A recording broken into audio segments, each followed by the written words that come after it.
സ്വതന്ത്ര ഇന്ത്യയുടെ 65ാം സ്വാതന്ത്ര്യദിനാഘോഷം ഇന്ന് നടന്നു. സ്വാതന്ത്ര്യാനന്തര ഇന്ത്യയുടെ പോയകാല ചരിത്രം പരിശോധിക്കുമ്പോൾ നമ്മുടെ മലബാറിലും കണ്ണൂരിലും ഒട്ടനവധി സമര മുഹൂർത്തങ്ങൾ ഉണ്ടായിട്ടുണ്ട്. 1498 മെയ് മാസം 20 ഭാരത ചരിത്രത്തിലെ കരിപുരണ്ട ഒരു അധ്യായത്തിന് അന്ന് തുടക്കമായി.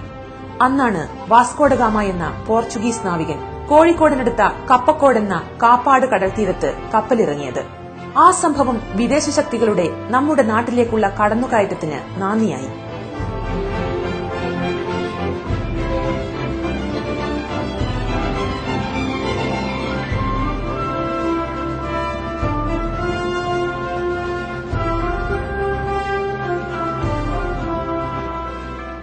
ഇവിടുത്തെ മലഞ്ചരക്കുകൾ കടത്തിക്കൊണ്ടുപോവുക, അതായിരുന്നു ഗാമയുടെ ഉദ്ദേശവും ലക്ഷ്യവും.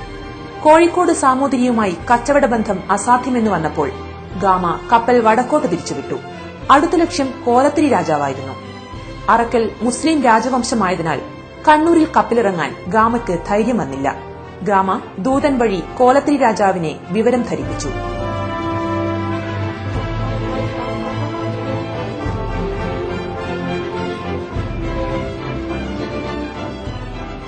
വൈകിയില്ല. ഗാമയുടെ കപ്പലിനരികിലേക്ക് കോലത്തിരി കടൽപ്പാലം പണിയിച്ചു.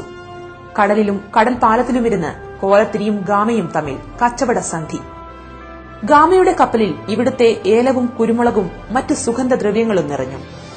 1499 പോർച്ചുഗലിൽ തിരിച്ചെത്തുമ്പോൾ ഗാമയുടെ കപ്പലിലുണ്ടായിരുന്ന സുഗന്ധവ്യഞ്ജനങ്ങളുടെ വില തന്റെ യാത്രക്ക് ചെലവായതിന്റെ 60 ഇരട്ടി വരുമെന്ന് ഗാമ തന്നെ രേഖപ്പെടുത്തിയിട്ടുണ്ട്.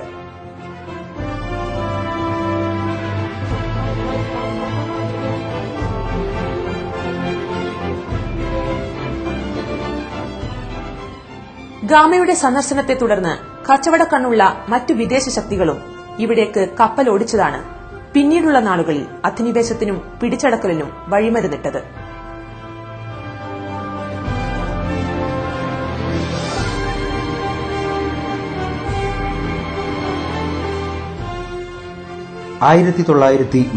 ഏപ്രിൽ 6 വെള്ളവും വായുവും പോലെ പ്രകൃതിയുടെ ദാനമായ ഉപ്പിനുകൂടി വിദേശഭരണം നികുതി ചുമത്തിയപ്പോൾ അന്നത്തെ കണ്ണൂരിന്റെ മക്കളുടെയും ഉള്ളം തിളങ്ങി. കേരള ഗാന്ധി കെ കേളപ്പന്റെ നേതൃത്വത്തിൽ കോഴിക്കോട് നിന്നും കാൽനടയായി പുറപ്പെട്ടു 30ഓളം പേർ. ഉപ്പ് നിയമം ലംഘിക്കാൻ പയ്യന്നൂർ ഉളിയത്തുകടവിൽ ഈ സംഘം ഉപ്പ് കുറുക്കി. കൂടിയിരുന്നവർക്കൊക്കെ ഉപ്പ് വിതരണം ചെയ്തു. സഹന സമരത്തിന്റെ മുൻനിരക്കാരായി അന്നുണ്ടായിരുന്നത് കൂറൂർ നീലകണ്ഠൻ നമ്പൂതിരിപ്പാട്, കെ മാധവൻ നായർ, കുഞ്ഞിശങ്കരൻ നായർ, മയാരത്ത് ശങ്കരൻ തുടങ്ങിയ ധീരദേശാഭിമാനികളായി.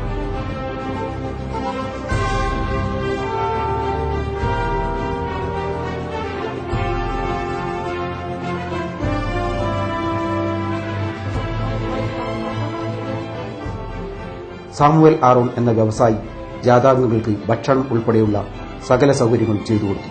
തീർന്നില്ല. മെയ് 27 പയ്യാമ്പലം കടപ്പുറത്ത് നടന്ന ഉപ്പു സത്യാഗ്രഹത്തിന് ശ്രീ കെ കുമാർ നേതൃത്വം നൽകി. മാണിക്കോത്തുകുമാരൻ, എൻ വി ഗുരുക്കൾ, പോത്തേരി മാധവൻ വക്കീൽ, Unni writer, A K Gopalan, K Gopalan, Pampan Madhavan, Gracy Aaron തുടങ്ങിയവർ പങ്കെടുത്ത മഹാസംഭവമായി മാറി കണ്ണൂരിലെ ഉപ്പു സത്യാഗ്രഹം. തലശ്ശേരിയിൽ ആസാദ് കടപ്പുറത്ത് നടന്ന സത്യാഗ്രഹത്തിന് ഹരീശ്വരൻ തിരുമുമ്പ് നേതൃത്വം നൽകി.